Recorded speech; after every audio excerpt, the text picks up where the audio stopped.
The Speech Resource Company presents Historic Moments in Speech. I'm Robert Wikstrom with another chapter of Historic Moments in Speech.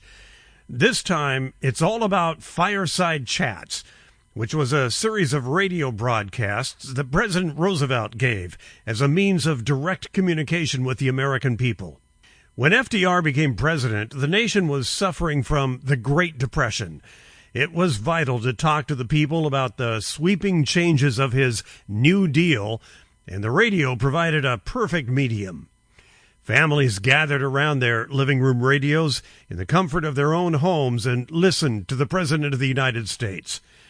In his first Fireside Chat, FDR explained why he declared a national bank holiday and temporarily closed all the banks. It was the start of the measures that the president would adopt during FDR's first 100 days. Fireside Chat number 1 was broadcast on this day, Sunday, March 12, 1933.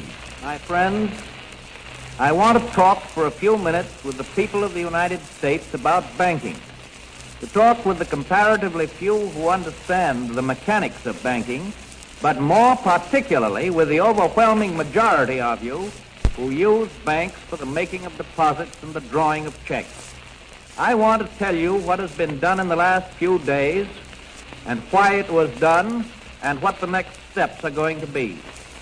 I recognize that the many proclamations from state capitals and from Washington, the legislation, the Treasury regulations and so forth, couched for the most part in banking and legal terms, ought to be explained for the benefit of the average citizen. I owe this in particular because of the fortitude and the good temper with which everybody has accepted the inconvenience and the hardships of the banking holiday. And I know that when you understand what we in Washington have been about, I shall continue to have your cooperation as fully as I have had your sympathy and your help during the past week. First of all, let me state the simple fact that when you deposit money in a bank, the bank does not put the money into a safe deposit vault. It invests your money in many different forms of credit, in bonds, in commercial paper, in mortgages, and in many other kinds of loans. In other words, the bank puts your money to work to keep the wheels of industry and of agriculture turning round. A comparatively small part of the money that you put into the bank is kept in currency, an amount which in normal times is wholly sufficient to...